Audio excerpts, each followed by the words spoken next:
Hello friends, விஜயகாந்தோட பையன் விஜய் பிரபாகரன் இப்போ ரீசெண்டா பேசின ஒரு வீடியோ தான் இப்போ சோசியல் மீடியால வைரல் ஆயிட்டு இருக்கு. சென்னையில நடந்த ஒரு நிகழ்ச்சியில பேசிட்டு இருந்த அவரு முதல்ல விஜயகாந்தோட அரசியல் காலத்தை ரொம்பவே நினைவு கூர்ந்தாரு. அதோட இப்ப தமிழக அரசியல்ல நடக்கிற விஷயங்களையும் கொஞ்சம் காட்டமாவே விமர்சிச்சிருக்காரு. அவர் பேசியதுல முக்கியமா ஒரு விஷயம் என்னன்னா, வைரத்தை இழந்துட்டோம், இனி தங்கத்தை இழக்க கூடாதுன்னு நினைச்சீங்க, ஆனா அந்த வைரத்தோட பையனான எனக்கு ஒரு வாய்ப்பு கொடுக்கணும்னு ஏன் நினைக்கலன்னு ஆதங்கமா கேட்டிருக்காரு. அதாவது விஜயகாந்த் அரசியலுக்கு வந்தப்ப அவருக்கு சரியான வாய்ப்பு கொடுக்காம போயிட்டோம். அதே மாதிரி இப்போ விஜய் பிரபாகரனுக்கும் ஒரு வாய்ப்பு கொடுக்கணும்னு மக்கள் நினைக்கணும்னு அப்படிங்கறது தான் அவரோட பேச்சோட முக்கிய கருத்தா இருக்கு. அதுக்கப்புறம் அரசியல்ல மாற்றம் வேணும்னு நினைச்சு மாற்றத்தை கொண்டு வந்தீங்க, ஆனா உண்மையிலேயே மாற்றம் வந்திருக்கான்னு கேள்வி கேட்டிருக்காரு. குறிப்பா சட்டசபையை பத்தி பேசும்போது விஜயகாந்த் இருந்த காலத்தை அவர் நினைவு கூர்ந்து பேசினாரு. அப்போ கேப்டன் சட்டசபையில சிங்கம் மாதிரி நின்னு கேள்வி கேட்டாரு.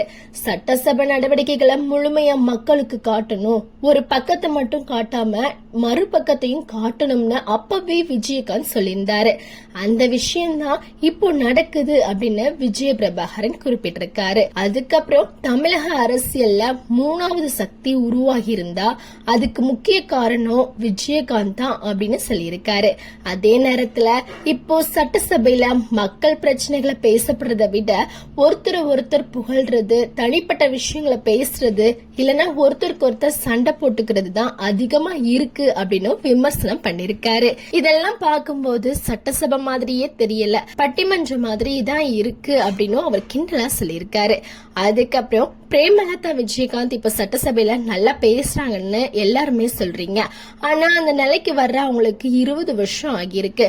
கேப்டனோட பையனா எனக்கு ஒரு வாய்ப்பு கொடுத்திருந்தா நானும் சட்டசபைக்கு போய் மக்களோட கேள்விகளை கேட்டிருப்பேன் அப்படின்னு விஜய பிரபாகரன் சொல்லியிருக்காரு. கடைசியா எனக்கு வாய்ப்பு கொடுக்க வேண்டியது உங்களோட கடமை, அதை கேட்கறது என்னோட உரிமை அப்படின்னு ரொம்பவே உணர்ச்சி பூர்வமா பேசியிருக்காரு. இப்போ இந்த பேச்சு தான் சோசியல் மீடியால எல்லாருடைய கவனத்தையும் ஈர்த்திருக்கு. குறிப்பா விஜயகாந்தோட அரசியல் வாரிசா விஜய் பிரபாகரனுக்கு வாய்ப்பு கொடுக்கணுமா அப்படிங்கிற விவாதமும் இப்போ இது மூலமா மறுபடியும் தொடங்கியிருக்கு. உங்களோட கருத்து என்ன அப்படிங்கறத கமெண்ட்ல சொல்லுங்க. நன்றி, வணக்கம்.